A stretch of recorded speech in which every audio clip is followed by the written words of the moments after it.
तारीख थी 14 अक्टूबर 2022। केरल के रहने वाले शरोन राज की सुबह आज हर दिन से अलग थी। वो बहुत जल्दी उठ गया था। इसकी वजह थी कि देर रात तक गर्लफ्रेंड से उसकी बातचीत हुई थी और इसी बातचीत के दौरान गर्लफ्रेंड ने बताया था कि कल घर पर कोई नहीं होगा, तुम मेरे घर आ जाना। ग्रीष्मा के प्यार में पागल राज सुबह उठकर गर्लफ्रेंड के घर चला जाता है, मगर यहीं उसकी जिंदगी की सबसे बड़ी भूल साबित होती है। यहां उसके साथ कुछ ऐसा होता है कि अगले 11 दिनों में तड़प तड़प कर उसकी मौत हो जाती है। सभी गर्लफ्रेंड को ही कातिल कहने लगते हैं, मगर जब सच्चाई सामने आती है तो हर कोई शॉक्ड रह जाता है। हम बात कर रहे हैं 2022 में केरल और तमिलनाडु समेत देश भर में सुर्खियां बटोरने वाले ग्रीष्मा और शरोन राज केस की। तो आखिर ग्रीष्मा शरोन राज केस की पूरी कहानी क्या है? उसके साथ उस घर के अंदर क्या होता है? उसकी मौत की वजह क्या थी? और इस पूरे मामले में उसकी गर्लफ्रेंड का क्या रोल था? चलिए जानते हैं सब कुछ डिटेल से इस वीडियो में। इस मामले में केरल के कोर्ट ने जनवरी 2025 में जो फैसला सुनाया, वह अपने आप में ऐतिहासिक था। कैसे? जानने के लिए वीडियो में आखिर तक बने रहें। मगर आगे बढ़ने से पहले जल्दी से द क्राइम क्यू चैनल को सब्सक्राइब कर बेल आइकन दबा लें। चलिए अब कहानी पर वापस आते हैं। सबसे पहले कहानी के किरदारों के बारे में जानना जरूरी है। इस कहानी के पहले अहम किरदार हैं शरोन राज। शरोन राज का जन्म केरल के तिरुवनंतपुरम जिले के एक शहर परसल्ला में हुआ था, जबकि इस कहानी के दूसरे किरदार ग्रीष्मा का जन्म कन्याकुमारी जिले के रामवर्मन चिरई गांव में हुआ था। ग्रीष्मा का घरेलू नाम स्तुट्टी था। स्थानीय स्तर पर अपनी अपनी पढ़ाई पूरी करने के बाद शरोन राज आगे की पढ़ाई के लिए नय्योर Christian college of allied health में एडमिशन ले लेता है और यहां से वह बीएसएससी रेडियोलॉजी की पढ़ाई करने लगता है। दूसरी तरफ ग्रीष्मा कन्याकुमारी के ही एक कॉलेज में इंग्लिश लिटरेचर की पढ़ाई के लिए एडमिशन ले लेती है। एक कॉलेज टूर पर पहली बार शरोन राज और ग्रीष्मा की मुलाकात होती है। पहली ही मुलाकात में दोनों एक दूसरे को दिल दे बैठते हैं।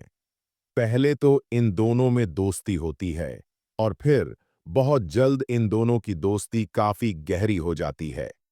यहां तक कि दोनों एक दूसरे से शादी का वादा तक कर लेते हैं।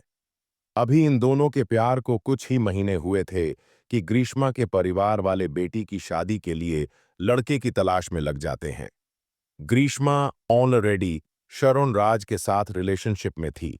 इसके बावजूद वह ना तो इस शादी का विरोध करती है और ना ही अपने परिवार में किसी को भी शरोन राज के बारे में बताती है। कुछ ही दिनों के अंदर ग्रीष्मा के परिवार वालों को सेना में काम करने वाले सतीश नाम के लड़के के बारे में पता चलता है और फिर परिवार वालों की आपसी सहमति से सतीश और ग्रीष्मा की शादी तय कर दी जाती है। सब कुछ तय होने के बाद 4 मार्च 2022 को सतीश और ग्रीष्मा की एंगेजमेंट भी हो जाती है। सतीश से एंगेजमेंट हो जाने के बावजूद वह शरोन राज को अपने प्यार में फंसाए रखती है और उसे इस एंगेजमेंट की भनक तक नहीं लगने देती है। हालांकि लंबे समय तक वह एंगेजमेंट की बात छुपाकर रखने में कामयाब नहीं हो पाती है और कहीं से शरोन राज को एंगेजमेंट का पता चल जाता है। फिर कुछ दिनों के लिए दोनों की बातचीत बंद हो जाती है। हालांकि ज्यादा दिनों तक दोनों एक दूसरे से बातचीत के बिना नहीं रह पाते हैं और मई 2022 की शुरुआत में ही इन दोनों की बातचीत एक बार फिर से शुरू हो जाती है। जब शरोन एंगेजमेंट के बारे में पूछता है तो ग्रीष्मा बताती है कि उसने यह एंगेजमेंट परिवार वालों के दबाव की वजह से की है, मगर मैं शादी तुमसे ही करूंगी। वह यह भी कहती है कि अगर परिवार वाले नहीं माने शादी के लिए तो शादी से ठीक पहले नवंबर 2022 तक उसके साथ भागकर कहीं शादी कर लेगी। ग्रीष्मा भले ही सच बोलने का दावा कर रही थी, मगर शरोन को उसकी बातों पर यकीन नहीं होता है और वह कहता है कि अगर तुम सच बोल रही हो तो चलो चुपचाप हम दोनों अभी कहीं शादी कर लेते हैं। कोर्ट डॉक्यूमेंट के मुताबिक इसी के बाद जब शरोन के घर में कोई नहीं होता है, तब शरोन ग्रीष्मा को लेकर अपने घर चला जाता है और फिर वह ग्रीष्मा के गले में एक मंगलसूत्र डालता है और यहीं पर दोनों रिलेशनशिप भी बनाते हैं। घर पर कुछ समय बिताने के बाद शरोन ग्रीष्मा को लेकर पास के ही विटुकाडू चर्च में आ जाता है। यहाँ पर शरोन ग्रीष्मा की मांग में सिंदूर डालता है। फिर दोनों साथ में तस्वीरें खिंचवाते हैं। इस शादी में ना तो कोई गवाह था और ना ही कोई धार्मिक रीति रिवाज का पालन किया गया था। केवल सिंदूर और मंगलसूत्र डालकर ही शरोन ने ग्रीष्मा को अपना बना लिया था। इस शादी को सामाजिक या कानूनी स्वीकृति नहीं मिलती, इसलिए दोनों दुनिया की नजरों से इस शादी को छुपाकर ही रखते हैं और तय करते हैं कि जब कानूनी तौर पर शादी करेंगे तभी सबको बताएंगे। इसके बाद दोनों का मिलना जुलना जारी रहता है और कई मौकों पर दोनों एक दूसरे से संबंध भी बनाते हैं। यहां तक आपको भी लग रहा होगा कि शायद ग्रीष्मा शरोन राज को सच में दिलो जान से प्यार करती थी और वह उसी से शादी भी करने वाली थी, मगर वास्तव में ऐसा नहीं था और इस सच्चाई से शरोन राज बिल्कुल अनजान था। एक तरफ ग्रीष्मा शरोन राज को ही अपना सब कुछ बताती है, मगर दूसरी तरफ सतीश से भी वह बातचीत किया करती थी। यहां तक कि इन दोनों की शादी का दिन भी तय हो चुका था। जब शादी की तारीखों के बारे में शरोन को पता चलता है, तो वह ग्रीष्मा से भाग चलने के लिए कहता है। इस पर वह कहती है कि वह अब उसके साथ इस रिलेशनशिप में नहीं आना चाहती है और वह इस रिश्ते को खत्म करना चाहती है। वह सतीश से ही शादी करना चाहती है। इसके जवाब में शरोन कहता है कि हम दोनों तो पहले ही शादी कर चुके हैं, इसलिए मैं अब तुम्हें नहीं छोड़ सकता क्योंकि मैं तुम्हें अपना मान चुका हूं। इस पर इन दोनों में काफी देर बहस होती रहती है। शरोन किसी भी कीमत पर ग्रीष्मा को छोड़ने के लिए रेडी नहीं होता है। दूसरी तरफ ग्रीष्मा शरोन के साथ शादी करने को तैयार नहीं होती है और वह बस एक ही रट लगाए रहती है कि वह परिवार वालों की पसंद के अनुसार सतीश से ही शादी करेगी। यह बहस लगातार कई हफ्तों से लेकर महीनों तक चलती रहती है। समय बीतते हुए अब आ जाता है अक्टूबर 2022। रिश्तों में आए तनाव की वजह से आजकल शरोन और ग्रीष्मा में बातचीत थोड़ी कम हो गई थी, मगर अक्टूबर के शुरुआती दिनों में ही एक बार फिर से ग्रीष्मा शरोन राज से लगातार फोन पर बातचीत करना शुरू कर देती है। इसी क्रम में 13 अक्टूबर 2022 की रात 11:02 पर ग्रीष्मा शरोन को फोन करती है और 1 घंटे से भी ज्यादा समय तक दोनों बातचीत करते रहते हैं। इस बातचीत के दौरान ग्रीष्मा काफी खुश नजर आती है और शरोन राज को कहती है कि मैंने तुमसे ही शादी करने का फैसला किया है। इसके बाद देर रात तक दोनों में बातचीत होती रहती है। इसी दौरान वह शरोन राज से कहती है कि 14 अक्टूबर 2022 को मेरे घर पर कोई नहीं रहेगा। अगर तुम चाहो तो मेरे घर आ सकते हो। ग्रीष्मा शरोन राज से संबंध बनाने का वादा भी करती है। अब शरोन को बस इंतजार था सुबह होने का। शरोन राज सुबह जल्दी उठता है और फिर अपने दोस्त रेजन को फोन करके अपने घर आने के लिए कहता है। दोस्त के आते ही वह उसके साथ सुबह 10:15 पर अपने घर से निकल जाता है। ग्रीष्मा के घर जाने के दौरान जब शरोन नालचीरा जंक्शन पार कर रहा होता है, तभी उसकी नज़र ऑपोजिट साइड से एक्टिवा स्कूटी पर जा रहे ग्रीष्मा के माता पिता पर पड़ती है। अब शरोन को पक्का यकीन हो जाता है कि ग्रीष्मा ने जो कुछ भी कहा है वह सच कहा है। थोड़ी ही देर बाद शरोन अपने दोस्त के साथ ग्रीष्मा के घर के बाहर पहुंच जाता है। ग्रीष्मा के घर का दरवाजा खुला हुआ था, इसलिए गाड़ी से उतरते ही शरोन ग्रीष्मा के घर के अंदर चला जाता है, जबकि उसका दोस्त मोटरसाइकिल लेकर ग्रीष्मा के घर से थोड़ी दूर आगे जाकर खड़ा हो जाता है और शरोन के घर के अंदर से वापस आने का इंतजार करने लगता है। अभी शरोन को ग्रीष्मा के घर के अंदर गए हुए कुछ ही देर हुई थी कि घबराया हुआ शरोन घर के बाहर आता है। घर के बाहर आते ही वह सड़क किनारे बैठकर उल्टी करने लगता है। हड़बड़ाहट में शरोन अपने दोस्त से गाड़ी स्टार्ट करने और घर की तरफ वापस जाने के लिए कहता है। जब शरोन वापस अपने घर की तरफ जा रहा होता है तो रास्ते में ही उसे गाड़ी रोककर कई बार उल्टी करनी पड़ती है। घर पहुंचते पहुंचते लूज मोशन भी स्टार्ट हो जाता है।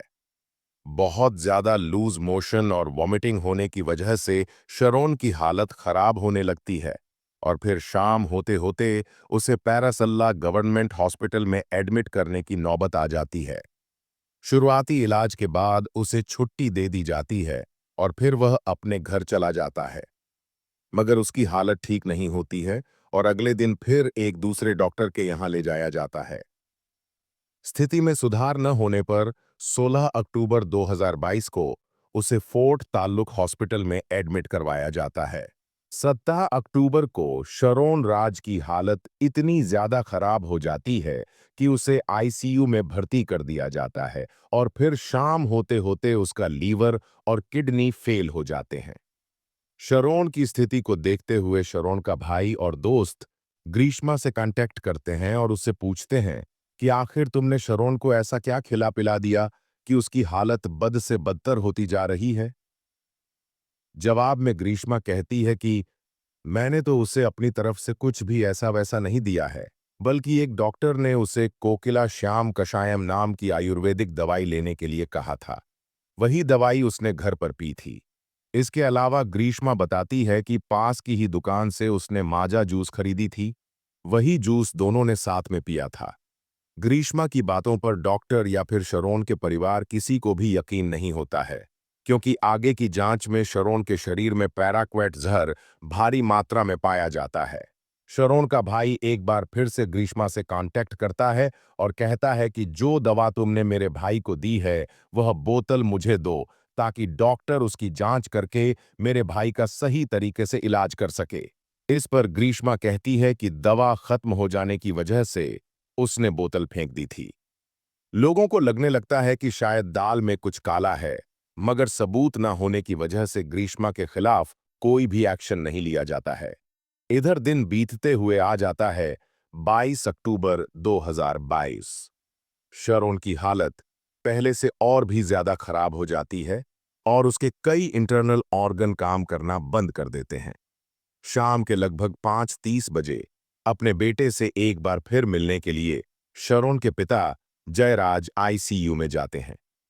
इस बार आईसीयू में अपने पिता को देखते ही शरोन रोना शुरू कर देता है और अपने पिता से कहता है कि मुझे आपको कुछ कहना है।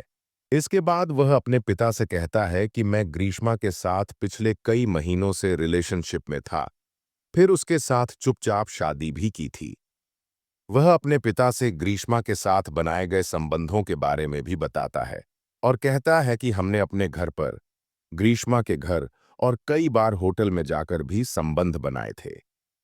वो यह भी कहता है कि 13 और 14 अक्टूबर की सुबह तक ग्रीष्मा ने लगातार उसे कॉल और व्हाट्सएप के जरिए यह कहते हुए घर पर आने को कहा था कि घर पर कोई नहीं होगा और हम संबंध बनाएंगे।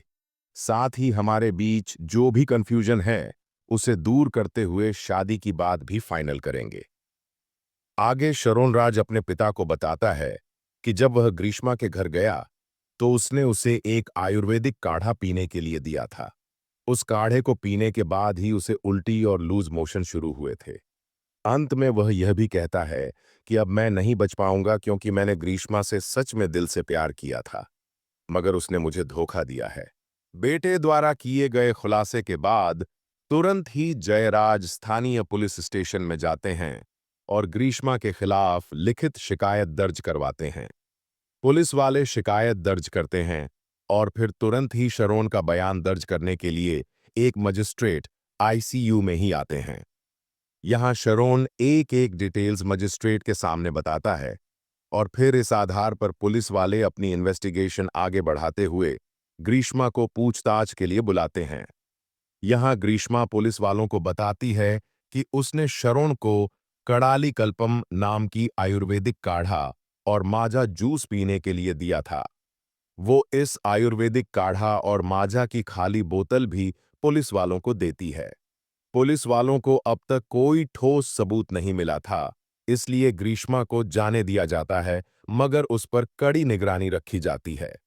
इधर अस्पताल में लाख कोशिशों के बावजूद डॉक्टर शरोन को नहीं बचा पाते हैं। 25 अक्टूबर 2022 को शाम के 5:55 पर 11 दिनों की लंबी लड़ाई के बाद मल्टीपल ऑर्गन फेलियर की वजह से आखिरकार शरोन की डेथ हो जाती है। शरोन की मृत्यु हो जाने के बाद एक बार फिर से पुलिस वाले अब हरकत में आते हैं और विभिन्न धाराओं के तहत केस दर्ज करते हुए अपनी इन्वेस्टिगेशन आगे बढ़ाते हैं। मामला काफी जटिल लग रहा था, इसलिए इस मामले की जांच क्राइम ब्रांच तिरुवनंतपुरम रूरल को दे दी जाती है। इस मामले में पुलिस वालों के सामने प्राइम सस्पेक्ट ग्रीष्मा थी, इसलिए सबसे पहले ग्रीष्मा का रेडमी मोबाइल फोन जब्त किया जाता है और उसे जांच के लिए भेज दिया जाता है।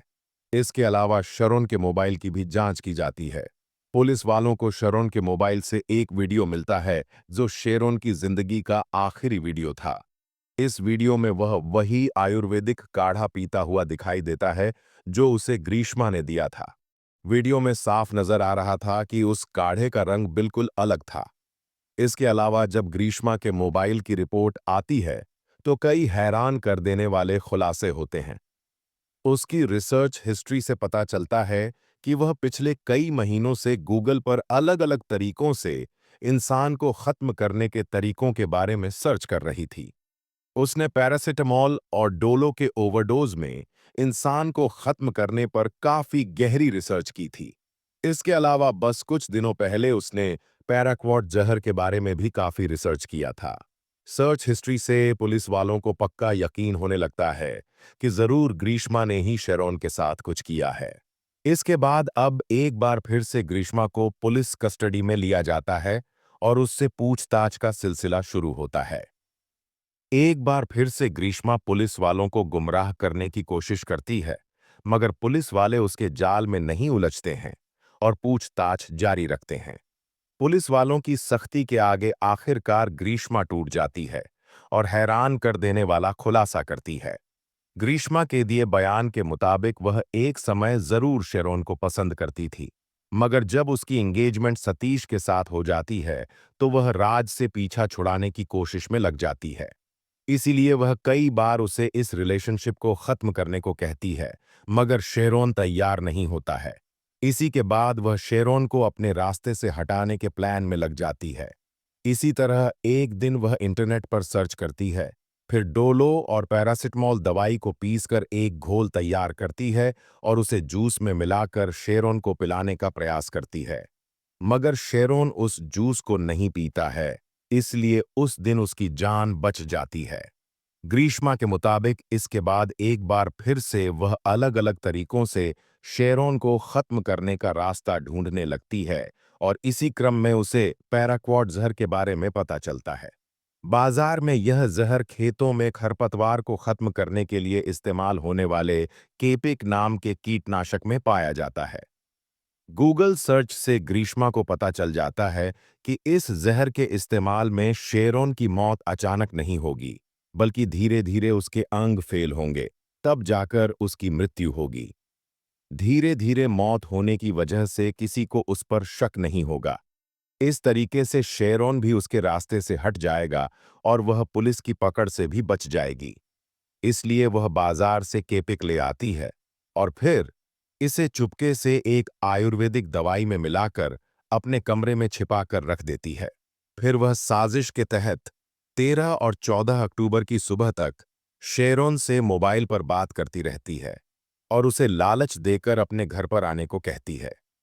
ग्रीष्मा के मुताबिक जब शेरोन 14 अक्टूबर को उसके घर पर आता है, तो एक बार वह फिर से उसे कहती है कि इस रिश्ते को यहीं खत्म कर दो और मुझे सतीश से शादी कर लेने दो।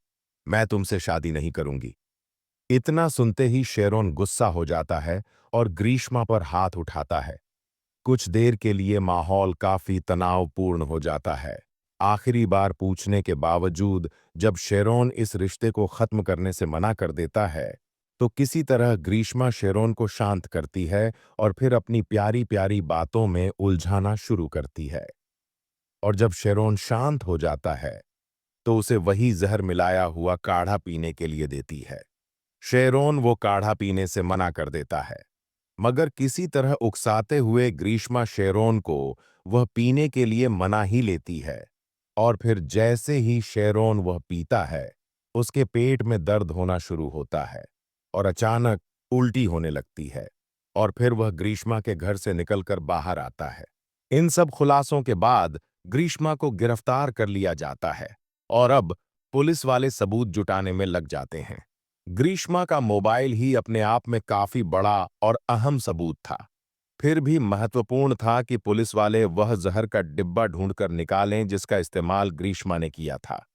इसी क्रम में जांच आगे बढ़ती है तो पता चलता है कि ग्रीष्मा ने उस जहर के डिब्बे को अपने घर के पीछे मौजूद रबड़ के खेत में फेंक दिया था।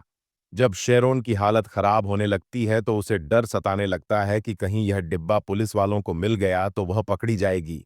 इसलिए शायद वह इस डिब्बे के बारे में अपनी माँ और चाची को बताती है और फिर उसके चाचा उस डिब्बे को ढूंढकर घर से काफी दूर मौजूद एक पाइनएप्पल खेत में जाकर गाड़ देते हैं।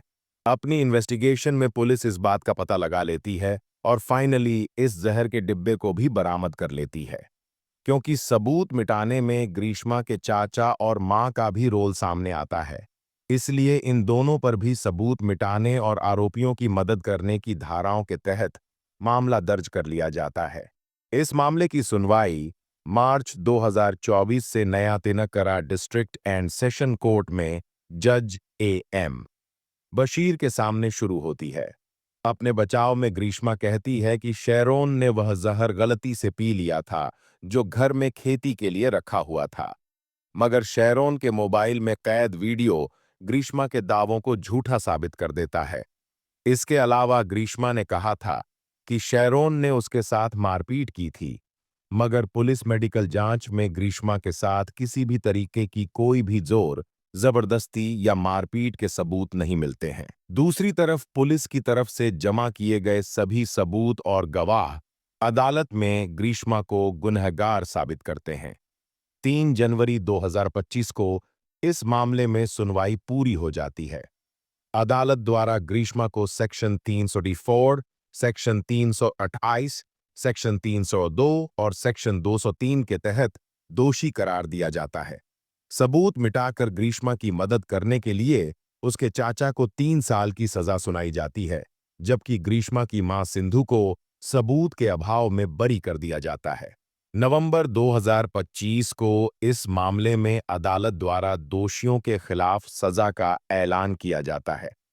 इसके तहत ग्रीष्मा को शेरोन की हत्या करने के लिए 302 के तहत मौत की सजा सुनाई जाती है। इसके अलावा 2 लाख का फाइन भी लगाया जाता है। 26 साल की उम्र में अदालत द्वारा मौत की सजा पाने के साथ ही ग्रीष्मा केरल के इतिहास में सबसे कम उम्र में मौत की सजा पाने वाली महिला भी बन जाती है। इस फैसले के खिलाफ ग्रीष्मा के चाचा और ग्रीष्मा खुद हाईकोर्ट में अपील करते हैं, जहां इस मामले की सुनवाई फरवरी 2025 में शुरू हुई थी और अभी मामला हाईकोर्ट में चल रहा है। दोस्तों, यह तो समय ही बताएगा कि ऊपरी अदालतों द्वारा ग्रीष्मा को क्या सजा मिलती है। अगर आपको मौका मिले तो आप ग्रीष्मा को क्या सजा देंगे, कमेंट बॉक्स में जरूर बताएं। अगर आपको हमारी मेहनत पसंद आई हो तो इस वीडियो को लाइक करते हुए शेयर भी करें। अगर आपने अब तक द क्राइम क्यू चैनल को सब्सक्राइब नहीं किया है तो जल्दी से चैनल को सब्सक्राइब कर बेल आइकन भी दबा लें। क्राइम की दुनिया से जुड़ी ऐसी ही कहानियों के लिए हमारे साथ जुड़े रहें। धन्यवाद।